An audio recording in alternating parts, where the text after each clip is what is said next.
Guys, কেমন আছো তোমরা সবাই? আশা করবো সবাই খুব ভালো আছো, সুস্থ আছো। তুলিস গ্যালারির নতুন একটি ব্লগে তোমাদের অনেক অনেক অনেক স্বাগত। আজকে হচ্ছে 5 সেপ্টেম্বর, টিচার্স ডে। সকলকে happy teachers day and Sarvepalli রাধা কৃষ্ণজিকে স্মরণ করে এই ব্লগটা আমি স্টার্ট করলাম। আমার ছোট ছোট সদস্যরা চলে এসেছে, ওদের সাথে সাথে আমি একটু রেডি হয়ে নিয়েছি। ছোট মানুষ একদম লেট পছন্দ করে না, তাই এসে একবার আমাকে নকও করে দিয়েছে। আমার 6টা বেজে গেছে, আমি এখনও নামতে পারিনি। এইবার নিচে যাব, কারণ ওরা অলরেডি হল্লা আরম্ভ করে দিয়েছে। কারণ আজকের দিনটা তো ওদেরই সেলিব্রেশন। এসে থেকে একদম গান বাজনা, নিজেদের মধ্যে মজা আনন্দ, এটাই তো, তাই না বলুন? বছরে একটা দিন, এই আনন্দটার জন্যই ওরা অপেক্ষা করে থাকে। এখানে কিছু পেন কিনেছি, কিছু চকলেট কিনেছি, আর দুটো গিফটস কিনেছি দুজনের জন্য। যারা ভালো রেজাল্ট করেছে বছরে তাদেরকে একটা করে গিফট দেবো বলে। তো আগের বছর ভালো রেজাল্ট করেছে, অন্য ক্লাসের প্রমোশনের সময় আমি দিইনি, এটা পরের বছর টিচার্স ডেতে দিই। আবার এবছর যারা ভালো করবে তাদেরকে আবার নেক্সট ইয়ার দেবো টিচার্স ডেতে গিফটটা। তার বাকিদের সবার জন্য এমনি রয়েছে পেন আর চকলেট। এছাড়া যেমন একটু ছোট্ট করে খাওয়ার ব্যবস্থা করেছি সেটুকুও রয়েছে। সবাই তাড়াহুড়োতে আছে, আজকে 5 সেপ্টেম্বর তো সবারই টিচার্স ডে রয়েছে। তো আমার ব্যাচে সবাই এসছে আগে, আজকে যাদের পড়া আছে তাদেরকে আজকেই মিটিয়ে নিলাম। ভাবলাম আর অন্য দিন করে লাভ নেই, যে দিনের দিনে একটা আনন্দই আলাদা। আজকে দিনের দিনে 5 সেপ্টেম্বর টিচার্স ডে, সেই আনন্দটা আলাদা। এখন যদি 10 দিন পরে করি তার আনন্দটা আবার আলাদা হবে। এইভাবে ভাবলাম আজকের দিনেই সব আনন্দটা মিটিয়ে নিই। তো এখন আমি নিয়ে চললাম নিচে, যাই দেখে গিয়ে ওরা কি করছে। কারণ ওরা আমাকে অলরেডি একবার ডেকে গেছে, আমি কিন্তু এখনও পর্যন্ত নামতে পারিনি। তাই ভাবলাম এখন যাই, গিয়ে দেখি যে ওরা এখন কি করছে। ইনি হলেন আমার কাকা। মানে তোমরা যারা পুরনো ব্লগার আছো, যারা আমাকে ভালোবাসো, তারা জানো এনাকে আমি উ বলে ডাকি। আর এই বাচ্চারা না ওনাকে উ দাদু বলে ডাকে। উনি যখনই আসেন ওদের জন্য চকলেট, নয় আইসক্রিম, না হলে লাড্ডু, কিছু না কিছু হাতে করে আনে। আর ওরাও উ দাদুকে ভীষণ ভালোবাসে। আর উ দাদু করে সবসময় মানে চেতাতে থাকে, আর উ দাদু ওদেরকে ভীষণ ভালোবাসে। তো এই একটা ব্যাপার। তো উনি এসছেন, ওদের আজকে 5 সেপ্টেম্বর সবাই আসবে, সবাই উ দাদুকেও বলেছে আসতে। তো সবাই মিলে একটু আনন্দ হবে। শুধু আমার কাকা নয়, আমার ও বাড়ির বাবা মা, এই বাড়িতেও আমার শাশুড়ি, সবাই খুব ভালোবাসে ওদেরকে। আর ওরাও জানেন তো খুব ভালোবাসে। ওই যে বললাম, একটু ভালোবাসা পেলেই ওরা অনেকটা দিয়ে দেয়। চলুন ওরা একটু নিজেদের মতন আনন্দ মজা করুক, নাচ গান আনন্দ মজা করুক। আর আমি থাকলে হয়তো ওরা একটু হেসিটেট বোধ করবে, আমি ততক্ষণ ওকে একটু চা করে দিয়ে আসি, আর ওরা নিজেদের মতন দেখুন নাচ গান করুক।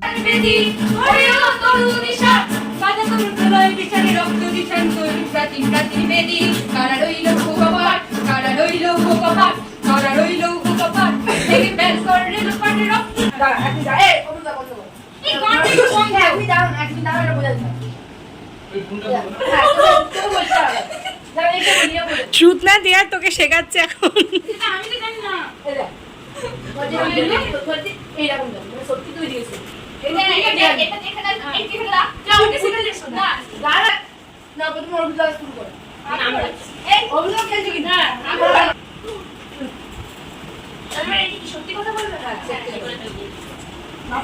আজকের দিনটাই কিন্তু বাঁধন ছাড়াভাবে সবাই অপেক্ষা করে থাকে। বলতে পারেন আমরাও কিন্তু ছোটোবেলায় এইভাবেই বছরে এই একটা দিনের জন্য অপেক্ষা করে থাকতাম, যে বছরে এই টিচার্স ডেতে ব্যাচে এসে খেলবো বন্ধুদের সাথে আর মজা করব। সেদিন কোনো পড়াশোনা নয়, সেদিন শুধু আনন্দ। বলতে বলতে একটা গিফট পেয়ে গেলাম। দেখুন এই গিফটটা কিন্তু খুব সুন্দর, একটা ছোট্ট গোলাপ ফুল। ফুলের থেকে সুন্দর আর কি হয় বলুন পৃথিবীতে? যেখানে প্রতিদিন শাসন থাকে, পড়াশোনা থাকে, সেখানে আজকে বাঁধন ছাড়াভাবে নিজেদের মধ্যে আনন্দ পেয়ে দেখুন ওরা কত খুশি। এই যে দেখুন আরেকজন হাতের ওপর ভর দিয়ে দাঁড়াতে যাচ্ছে, কিন্তু সে পারছে না। এটা তার ডেয়ার পড়েছিল, মানে ওরা ট্রুথ অ্যান্ড ডেয়ার খেলাটি খেলছিল। ছোটোবেলায় আমরাও অনেক খেলেছি। যারা জানেন না তাদের জন্য বলি, ট্রুথ বললে সত্যি কথা বলতে হবে, আর ডেয়ার নিলে যেটা বলবে সেটা করে দেখাতে হবে। যেমন ওই ছেলেটি হাতের ওপর ভর দিয়ে দাঁড়ানোর চেষ্টা করলো, পারলো না, তার জন্য আবার শাস্তিও থাকে। এদের দেখলাম শাস্তিটা রয়েছে 3বার নাকখত দেওয়া। শাস্তি করতে হবে ডেয়ার না পারলে। আর ট্রুথ না বলতে পারলে সত্যি কথা বলতে হবে। এই যে দেখুন চেয়ার হয়ে বসতে হবে এরম করে, এটা হচ্ছে তার শাস্তি, মানে এটা হচ্ছে তার পানিশমেন্ট। ডেয়ার বলতে পারেন, ডেয়ারটা হচ্ছে চেয়ার হয়ে বসে থাকতে হবে। এবং সেটি সবার পক্ষে তো আর পসিবল নয়, সেটাই এ দেখিয়ে দিচ্ছে যে কেমন করে বসতে হবে এই ডেয়ারটা করতে গেলে তাকে। তো যাই হোক, তো এই হচ্ছে ব্যাপার। এরকম ওরা নিজেদের মধ্যে আনন্দ করছে, আর এটা দেখতে কিন্তু বেশ মজা লাগছে, ভালোই লাগছে। আমিও কিন্তু ওদের সাথে সাথে একদম ছেলেবেলায় ফিরে গেছিলাম আর দেখছিলাম, হাতে চুটিয়ে আনন্দও করছিলাম। মানে ওদের যে আনন্দটা সেটা দেখে আমি আনন্দ পাচ্ছিলাম, মনে হচ্ছিল সেই ছোট্টবেলায় যেন ওরা আমাকে ফিরিয়ে দিয়েছে।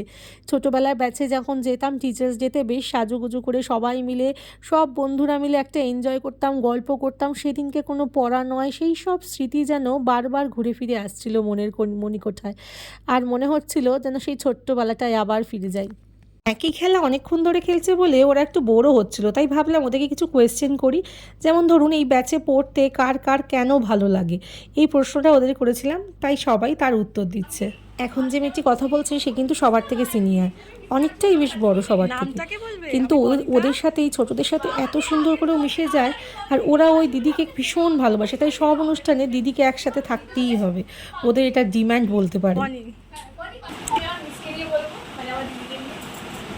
আমার প্রচুর কাছে, প্রচুর মানে আমার লাইফে মিসি হলো সব থেকে স্পেশাল। মানে আমি অনেক জায়গায় করেছি, মিসের মতন আমি কাউকে পাইনি। প্রচুর ভালোবাসি আমি মিসকে, মানে আমি বলতে পারবো না কতটা ভালোবাসি, সেটা আমি জানি। প্রচুর ভালোবাসি আমি।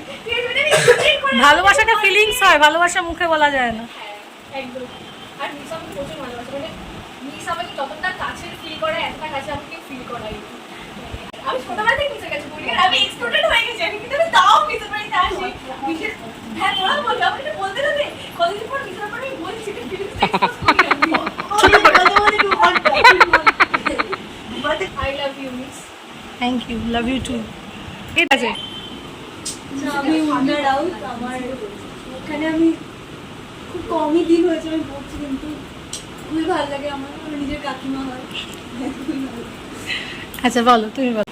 আমার নাম হচ্ছে আমি এখানে খবর করে আমার খুব ভালো লাগে। মিস আমাদের ফ্রেন্ডলির মধ্যে মিশে আজকে টিচার্স ডে দিন। আমি মিসকে বলতে চাই, মিসকে আমি সারা করতে চাই, এটা পারবো না। আমি আক্তারা। আমার মিসের কাছে আসতে ভালো লাগে, জিজ্ঞেস করি, ব্যাচটা ভালো ব্যাচও ভালো লাগে। ব্যাচে পড়তে ভালো লাগে? তো আসার আগে ভয় লাগে না? আমার লাগে, লজ্জা পাচ্ছি। আমার লাগে না। এই তো মন খুলে বলতে পেরেছি, বই খুলে বলো, মন খুলে যা আছে বলো, আজকে বকা নেই, বলো, বলতে পারো।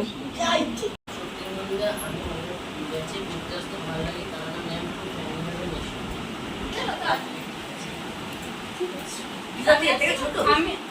আমি রূপম মণ্ডল, আমি ক্লাস 7-এ পড়ি।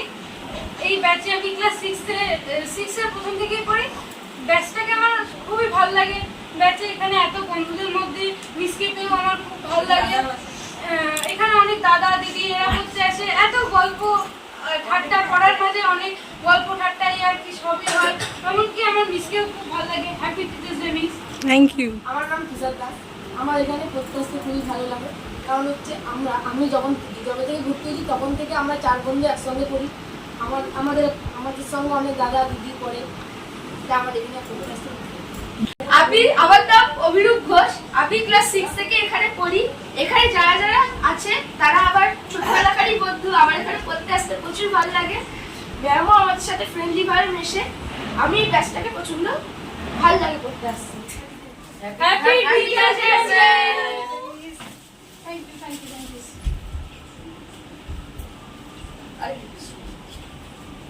সবাই ভালো থাকো, সুস্থ থাকো, আর সব হ্যাপি টিচার্স ডে।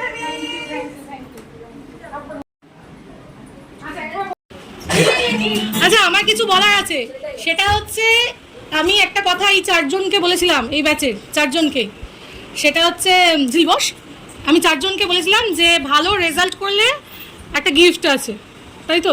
তার মধ্যে আমাদের কার কার গিফট পাওনা ছিল যদি মনে রেখেছে। ঠিক আছে, গুবলু বোধহয় সবগুলোতে ভালো পেয়েছিল, একটার মধ্যে কম পেয়েছিল, রূপম বোধহয় একটাতে খুব ভালো পেয়েছিল, গুবলুর থেকেও বেশি, আর বাকিগুলো মোটামুটি প্রায় একই কাছাকাছি পেয়েছিল, তাই তো? আচ্ছা, সেই জন্য গুবলু যেহেতু একটু ছোট ছোট মানুষ, গুবলুর জন্য একটা গিফট আছে গুবলুর মতন, আর দুজনেই সেম একটা ছোট্ট গিফট আছে, এটা গুবলুর জন্য। Thank you ma'am. এই ওপেন করে দেখেন। আরে বাবা রে, ঠিক আছে ঠিক আছে, আর এটা রূপমের জন্য। এই ওখানে তুই কেন দিলি? যিনি একটু ভিডিওটা করো। দেখি এই সবার জন্য গিফট রয়েছে। করছি করছি। ও কি কি দেখা দেখা দেখা। আপনি দেখা। হ্যাঁ, আচ্ছা ওকে দিন দেবে। দিলটা দিলটা। হলুদ। তোমার যাইতে যাইতে। Thank you ma'am. ম্যাম কে দিকে তাকাও ম্যাম হ্যাঁ বাবা রে এদিকে কর। আলিকে কর ভাবলে কি করবা ম্যাম এই একজনকে দেওয়া হয়ে গেল আবার আরে ওকে এটা তোকে প্রণাম করতে হবে ওয়াও আরে পেছনে যা না এই দেখা দেখ কি করছে এই তুই শুনবি না কি বললাম? আমি শুনেছি ইভার কোনটা বাছিল পিঞ্চিল বক্স দাও না ভাই পিঞ্চিল বক্স হ্যাঁ, ওটা কিন্তু একটা মানিতে কি? যাই হোক প্লিজ তুমি চাষি তো ভালো। থ্যাংক ইউ ম্যাম দাঁড়াও, ওকে আমি হ্যাঁ এই রে এটা তো আমার আরেকটুখানি বড় স্টুডেন্ট ভবিষ্যতে যদি কাজে লাগা আছে এটা কারো লাগবে এগুলো কি না স্টিকার হ্যাঁ দুজনেরই সমান গিফট ও যদি একটু ভালো করে দেবো স্টিকারটা এক্সট্রা তুমি দুজনেরই একই পাবে ঠিক আছে আর যে পছন্দ হয়েছে গিফট পছন্দ হয়েছে এই বছরের গিফটটা পরের বছর আছে এই বছর কে ভালো রেজাল্ট করে দেখি সেটা আবার অন্যরকম গিফট হবে কিছু ক্লাস হবে অন্য গিফট হবে ঠিক আছে ওদিকে ওরা নিজেদের মধ্যে আনন্দ করছে আর এদিকে খাবারগুলো সব চলে এসেছে। সামান্য একটু খাবারের ব্যবস্থা করেছিলাম, সবারই পার্সেল করেছি। এবারে আর বসে খাওয়ানোর ব্যবস্থা করিনি, কারণ শিক্ষক দিবস উপলক্ষে সবারই সব জায়গায় বিভিন্ন ব্যাচে আবার অনুষ্ঠান আছে, মানে এইখান থেকে তারা আবার অন্যান্য ব্যাচেও যাবে, তো বসে খেতে অনেকটা সময়ও লাগবে, তাই জন্য ভাবলাম পার্সেল করে দিলাম। তা একদম নিজে যে যার মতন সবাই বাড়ি গিয়ে খাবে। তো এখন একটু মিষ্টিগুলো আনিয়েছিলাম, তো দুটো করে মিষ্টি এই প্রত্যেকটা পার্সেলে একটুখানি দিয়ে দেবো, ব্যাস তাহলেই আমার কাজ শেষ। আর যখন যে যাবে তাদেরকে সব হাতে হাতে দিয়ে দেবো, আর বাড়ি গিয়ে নিজেদের মতন করে তারা খাবে। নমস্কার, কবি অপূর্ব দত্তের কবিতা বাংলা টাংলা। অ্যানুয়ালের রেজাল্ট হাতে বাড়ি ফিরল ছেলে, মা বলল কোন পেপারে কত নম্বর পেলে? হিস্ট্রিতে মম 84, ম্যাথসে 90। মা বলল ফ্যান্টাস্টিক, জাস্ট লাইক আ হিরো। এখানে অনেকেই আছে যারা আবৃত্তি শেখে, তাই আজকের দিনে আবৃত্তি শোনার লোভটা সামলাতে না পেরে ওদের বললাম একটু করে আবৃত্তি শোনাতে। আর ওই যে ছেলেটি হাতে গিটার নিয়ে বসে আছে, ও গিটার শেখে, তাই ও আমাকে একটু গিটারও শুনিয়েছিল বাজিয়ে। কবি বাইকের মধুসূদন দত্তের কবিতা বিদ্যার সাগর। বিদ্যার সাগর তুমি বিখ্যাত ভারতী, করুণার সিদ্ধ তুমি সেই জানে বলে। দিগ্জে দিনের বন্ধু উজ্জ্বল জগতে বিহেব কান্তি অপ্লাদ কিরণে। কিন্তু ভাগ্য বলে বেশ মহাপর্বতে যেজন আশ্রয় লয় সুবর্ণ চন্দ্রে। কত বুধ ধরে কত পথে গিরিশটি সেবা তার সেসব সদনে। দাদি বাড়ি নদীরু বিমলা ঠিক করে যোগায় অমৃত ফল পরব আদুরি।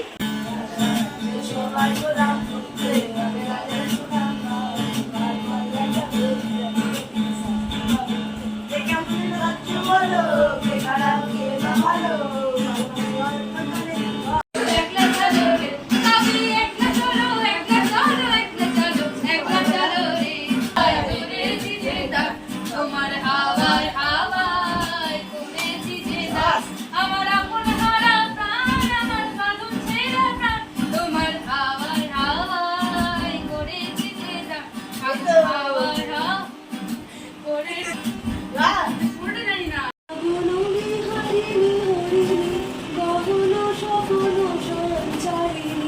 কেন তারে ধরিবারে করিবার অকারণ মায়া বন বিহারিণী, মায়া বন বিহারিণী হরিণী গহন স্বপ্ন সঞ্চারিণী। কেন তারে ধরিবারে করিবার অকারণ মায়া বন বিহারিণী। নমস্কার, কবি নীরেন্দ্রনাথ চক্রবর্তীর কবিতা উগারি। উঠতে বসতে বাবা হাঁকে, বলবো তোকে কি আর, হতেই হবে তোকে দেশে মস্ত ইঞ্জিনিয়ার। মা তাই শুনে কন, খোকা তুই আমার কথা রাখ, ডাক্তারিতে হয় যেন তো দেশ জোড়া নাম ডাক। জেঠু বলে কি হবে তুই, আমি সেটা জানি, তুই হবি এক নোবেল জয়ী বিখ্যাত বিজ্ঞানী। একই সঙ্গে সবাই বলে অন্য কিছু নয়, এবার তোকে হতেই হবে স্কুলে ফার্স্ট বয়। আমার ইচ্ছে ঘুড়ি ওড়ায়, লাট্টু ঘোড়ায়, আর ক্রিকেট খেলি, সাঁতরে করি মস্ত দিক পাই। কিন্তু সেসব করতে গেলে সবাই আসেন তেরে, সবাই বলেন মন দিয়ে পড়ায় এক্ষুনি সব ছেড়ে। কি আর বলবো, এখন আমার অবস্থাটা এই, লেখাপড়ায় দিন কেটে যায়, কিচ্ছু খেলা নেই। এক একজনের এক এক ইচ্ছে, সবাই দিচ্ছে তারা, তার ফলে ভাই আমার ইচ্ছে গেছে মারা। নমস্কার। উপহার পেতে কার না ভালো লাগে, আজকের দিনে এটা হচ্ছে আমার প্রাপ্তি।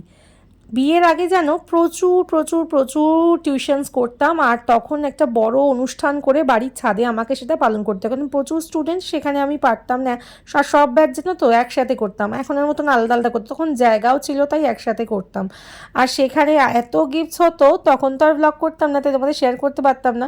আর আমি তখন ওদেরকে বারণ করতাম যে একদম আনবে না আমার জন্য এইসব, আমাকে ভালোবাসা দিও, এটাই যথেষ্ট। এটা তো বলতে পারো ওদের ভালোবাসা হচ্ছে নিঃস্বার্থ নিষ্পাপ ভালোবাসা, আমার এটাই মনে হয়। আমার কাছে ওটাই সব থেকে বড় গিফট।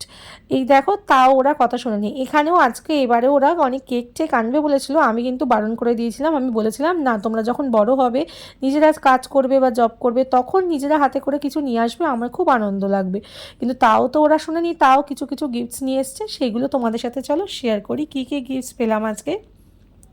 এই দেখো, এখানে মিষ্টিও নিয়ে এসছে। মিষ্টি নিয়ে এসছে হচ্ছে আমার পাশে আমার জায়ের মেয়ে, মানে ও আমার কাছে পড়ে, আমার ভাসুরজি। তো ও আমার কাছে পড়ে বলে আমার 5 রকম মিষ্টি নিয়ে এসছে। এর মধ্যে চকলেট মিষ্টিটা কিন্তু আমার খুব ফেভারিট। মিষ্টি অতটা ভালো না বাসলেও চকলেট সন্দেশ খেতে আমি বেশ ভালোই বাসি। তো আর এখানে আর একটা গিফটও এনেছে সঙ্গে, মিষ্টির সঙ্গে একটা গিফটও নিয়ে এসছে ও। কী গিফট এনেছে চলো আমি একটু খুলে দেখি, তোমাদের মতো আমিও একটু এক্সাইটেড, কারণ ওই যে বললাম গিফট পেতে কিন্তু সবারই বেশ বেশ ভালো লাগে। কিন্তু তবু ওরা তো ছোট, নিজেদের মতন করে ভালোবেসে এত সুন্দর সুন্দর গিফট এনেছে নিজেদের পকেট মানি থেকে। এটা দেখে এত ভালো লাগছে। আমরাও ছোটোবেলা ঠিক যখন নিয়ে যেতাম টিচারের জন্য, এই টিচার এমন একটা প্রফেশন, আমার মনে হয় এইখানে নিঃস্বার্থ ভালোবাসা সত্যিই পাওয়া যায়। সব থেকে বড় কথা, ছোটদের নিষ্পাপ নিঃস্বার্থ ভালোবাসার এটাই একটা আশ্চর্য বা খুব সুন্দর একটা প্রতিষ্ঠান বলতে পারো। আর দেখো, আমাকে একটা এরকম পেন স্ট্যান্ড দিচ্ছে, খুব ইউনিক দেখতে, ভীষণ সুন্দর, মেটালের ওপর একটা পেন স্ট্যান্ড। এটা অবশ্যই আমি ইউজ করবো ভেবেছি, আমার ঘরের মধ্যেই কোথাও একটা রাখবো, মানে ঘরে ধরো পেন টেন দিয়ে লেখার জন্য। আর যে মেয়েটি আমার কাছে অনেক দিন আগেই, মানে অনেক দিন আগে বলবো না, মানে সবার থেকে যে সিনিয়র আর কি, তো সে দিয়েছে আমাকে ওই হাড়ের সেটটা আর দুলটা। আর এইখানে আরেকটি মেয়ে পরে, সে দিয়েছে আমাকে এই গিফটটা, ওই ফুলটা আর এই গিফটটা। ও আবার গিফটটা পরে এসে আমাকে আবার র্যাপ করে দিয়ে গেছে যে মিস গিফটটা দিয়ে আসতে ভুলে গেছিলাম, গিফটটা দিয়ে গেলাম। খুব সুন্দর একটি ফটো ফ্রেম, এইরকমই না সেম একটা ফটো ফ্রেম আমি আমার শাশুড়িকে আর শ্বশুরমশাইকে দিয়েছিলাম তাদের অ্যানিভার্সারিতে, ফটো রাখার জন্য। তাদের বিয়ের কোনো ফটো রাখা নেই, তাই দিয়েছিলাম। তো সেম একটা ফটো ফ্রেম আমারও হয়ে গেল, তোমাদের দাদাভাইয়ের সাথে আমিও রাখবো একটা ফটো ওখানে। আর এই একটা ব্যাগ দিয়েছে আমার 4 খুদে সদস্য, খুব সুন্দর হয়েছে, নিজেরা কুটি কুটি করে কিনেছে। আর একজন দিয়েছে এই 2টো পেন। বারণ করার পরেও দেখো এত গিফট পেয়ে গেছি। তো চলো আজকের ব্লগটা এখানেই শেষ করছি। এরকমভাবে যেন প্রত্যেকটা বছর, আমার মনে হয় আমি যতদিন বাঁচবো, আমার নিঃশ্বাস এ দেহে থাকবে, ততদিন যেন আমি এইভাবে টিউশন করে প্রত্যেকটা টিচার্স ডে ভালো করে কাটাতে পারি। আগে তো প্রচুর সময় দিতে পারতাম, মানে বলতে পারো 3 বেলা টিউশন করতে পারতাম, কিন্তু এখন সময় দিতে পারি না, পরিস্থিতির চাপে, সংসারের চাপে এখন সময় দেওয়া হয়ে ওঠে না। তো ওই জন্য যতটুকু পারি ততটুকু চেষ্টা করি। তবে হ্যাঁ, আমি কোনোদিনই এই প্রফেশনটা থেকে ব্যাক করবো না। এই প্রফেশনটা আমি যতদিন বেঁচে থাকবো ততদিনই আমি টেনে নিয়ে যাওয়ার চেষ্টা করব, কারণ বলতে পারো ওদের মধ্যেই আমি বেঁচে থাকার নিঃশ্বাস খুঁজে পাই। মানে বেঁচে থাকতে গেলে যে অক্সিজেন লাগে, সেই অক্সিজেনটা হচ্ছেই ওরা, মানে প্রত্যেকটা ব্যাচেই আমি সেই অক্সিজেন খুঁজে পাই। তোমাদের এই ব্লগটা ভালো লাগলে অবশ্যই লাইক কমেন্ট শেয়ার করো। টাটা।